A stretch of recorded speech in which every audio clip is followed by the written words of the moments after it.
I wrote an article for LD like a week ago about why you shouldn't fear failure, because I had a friend of mine ask me about it, and he has this lingering fear in the back of his mind about starting med school. He kind of feels he's defeated himself mentally, you could say that. Before he's even submitted any sort of papers, taken any tests to even remotely try and get accepted, he's already defeated himself because of fear. The fear of not either being accepted or getting accepted and not going far, or not making something of himself what he thinks he should. And that's not very good. I don't think that that's a very healthy way to live, and I don't think any of us enjoy having fears like that, because it holds us back from so many wonderful opportunities that we can have in life. And one of the things I was talking about in that, about not fearing failure, is because failure is the most important tool for success. And we'll get into that in a minute. But first, let's talk about fear itself. And I'm going to preface this with a little story that happened today, actually, and it will probably give a little bit of reason behind why failure is something that we decide to have, rather than failure being something that is imposed upon us. So we were at a little Halloween store with my wife's family. They were looking for a few things today, and my 4-month-old daughter we were pushing her around in the little cart, the little stroller that we have, and they have this big old like walkway bridge with this werewolf and this creepy little girl swinging, and all these things that you can put in your yard that they're selling.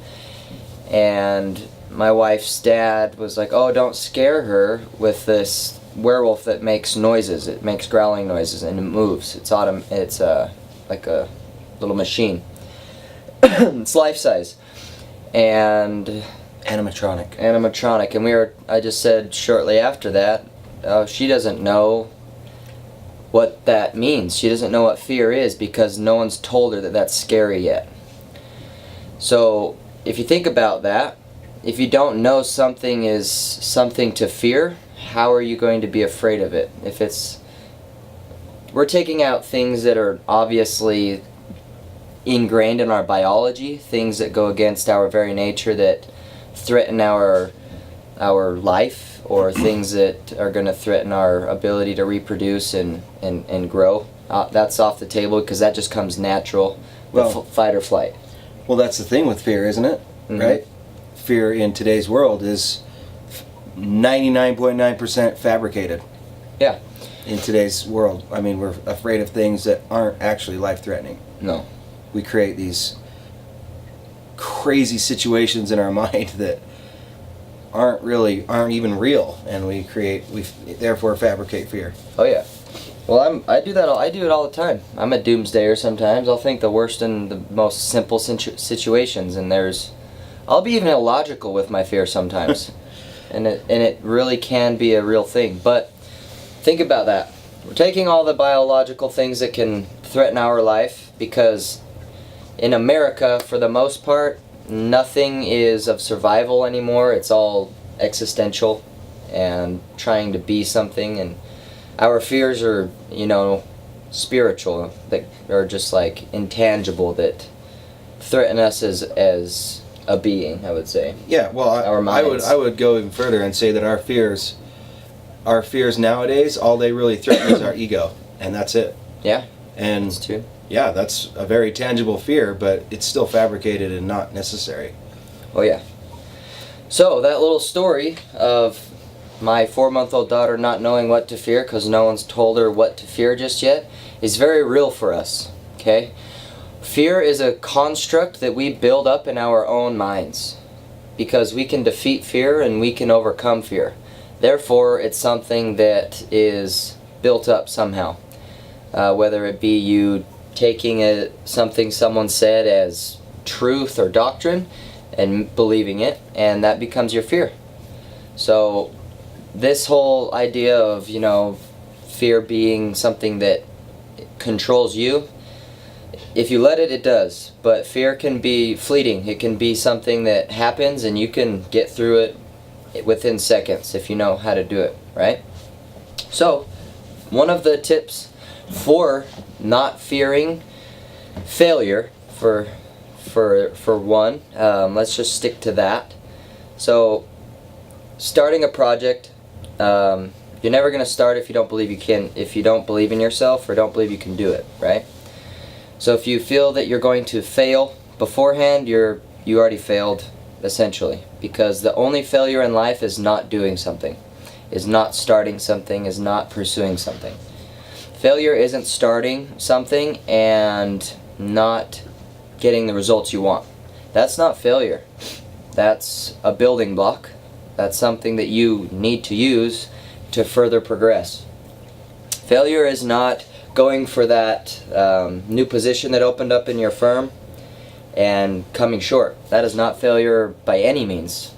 That's just one thing that you need to use in your arsenal to progress again.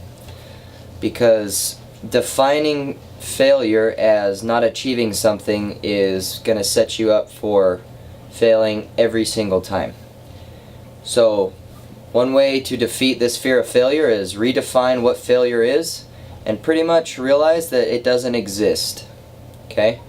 Failure is something that you should use as a morale booster, something to fuel your flame, something to get you going, something to spark that desire to change or to challenge yourself even more. Okay? So fearing failure should be scrapped completely. You can't do it in one day, we totally get that. But redefining this whole term of failure as either not achieving something, coming up short, or whatever the case may be, that's not a good thing, okay? And another thing about fearing failure is you need to step back and look at yourself. Be honest with yourself. Be honest with who you are and what you're capable of. Because if you set yourself up for success, you're more likely to be happy with your results, even if you don't even come close to what you originally anticipated. If you're comfortable with who you are and what you're able to do, this whole notion of failure is going to be scrapped on its own. So, not beginning something because you think you're not going to achieve it is debilitating. I've done it. Have you ever done that before? Yeah, everybody does it. Of course. We all do it.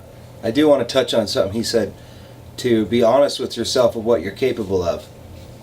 I feel like some people might automatically feel like that could be construed as what you're not capable of, when in reality you'd be surprised what you are. Well, you'd be surprised what you're capable of, but if you're truly on the deepest level possible, honest with yourself of what you're capable of, you'd be surprised what you'll allow yourself to do, what you can feel enlivened by, and what can make you feel capable of. Yeah. So I just wanted to point that out and make sure that people don't construe that in the wrong way, because again, your ego will do that. They'll make, well, he must be mean. Must mean that I need to chill out. No, it's not what we mean. We mean be honest with with your potential. Yeah. So it's not like. So if you set a goal and you're gonna go for it, right? Odds are either the way to get there is gonna be totally different from what you originally wanted to do, or it's not gonna be the desired results. Okay? That's gonna be the majority of your life's progress, okay? Things change like that. You can only control the now, really. And that now is you. You can only control what you feel, how you feel, and what you think and how you think, okay? Anything else, you can't. All circumstances and situations depend on how you think and how you act and how you feel, okay? It's like what we talked about last time. Emotions versus feelings. Yeah.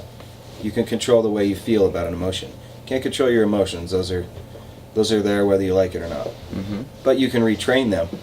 For sure. or at least retrain how you react to them. I agree. And that's exactly what you need to do with this fear of failure. Fear of failure doesn't even have to be a thing. It really doesn't. It can be fuel. Believe it or not, there are people who live that way. Fear of failure is not a thing. Yeah. It truly isn't. You just do it. And those are high achievers. Yeah, granted, but why not? Like, you can be one too. I mean, in all reality, does not making something the way you wanted it really matter in the long run? Does it really matter that one time you didn't do it exactly how you planned or how people thought you should do it? And this is a whole nother topic. I just want to say, no one else matters when it comes to you fulfilling your dreams or going for what you believe. What people say and think about how you should do it is hearsay, and that's just for them. Let them do their thing and keep it with them. It has nothing to do with you. So fearing failure at the expense of other people looking at you is even worse, because Nonsense. yeah, who cares? Yes, they're going to talk. Regardless if you succeed or not, people are going to say something. They're always going to find something to nitpick. Especially if they're afraid. Exactly, and that's why they do it, is because they're way more scared than you are, which is why they're stuck and which is why they're belittling you, which honestly belittles themselves. But that's a whole other thing. We're not even going to go there. Just know that fearing failure is going to debilitate every aspect of your physical being, spiritually, mentally, physically, emotionally. You're going to limit yourself, and you will have a cap so low that it'll blow your mind if you just decide, like we say, Life. to make failure something that isn't a fear. Let failure be something that fuels you, Let failure be a building block. Like the cliche, fail early so you can succeed faster, or fail sooner so you can succeed sooner. You know what I mean? So if you look at somebody out there that's further along in life than you, it's because they failed more. And if you look at someone out there that isn't as far as you, it's because they haven't failed enough yet. So it's as simple as that. Failure shouldn't be a negative thing, because if it were, think of all the revolutionaries out there that have done wonderful things for this world. They were willing to fail, and they did a lot. Thomas Edison, how many times did he have changed the light bulb before it worked? 10,000? It's recorded or something. Abraham Lincoln failed at everything he ran for until he got elected president. It's just kind of how it works. You just keep going, That's all I have for tonight. Beautifully said. Okay, thanks. Yeah. I don't need to add anything. I added little tidbits in there, so. Okay. Be aware. I mean, we tell you these guys things. We tell you these things, guys, so that you can be aware of them. And our goal is, and it may be stuff that you've heard before, but our goal is to tell you in a way that makes you really think about it. Because that's where it starts, is by having deep thought about these things that we're talking about. Because nothing's going to change in your life unless you're willing to take a step back, pull your eye away from your scope, widen your view a little bit, and have a deep think section. Because that's where it's going to start. We always talk about taking action, but this is your number one action step. Think about it. Think about the things that you're afraid of, and think about the things think about the validity behind those things, and how much validity they have. Really, that's what I mean. Is I'm pretty sure that most things that if you really, really thought about things unattached from your ego, unattached from your feelings and other people's feelings, you'd find that your fear is really kind of just has no case. It's based off of a societal design. So I don't know. I just want you guys to keep that in mind and have a thought about it. Maybe sit by yourself and think deep thoughts. Well, guys, thanks. We appreciate you guys who joined up and commented and showed some love. We love you guys. Remember to live life decided. LD, And thanks for all of you who watch later. We do appreciate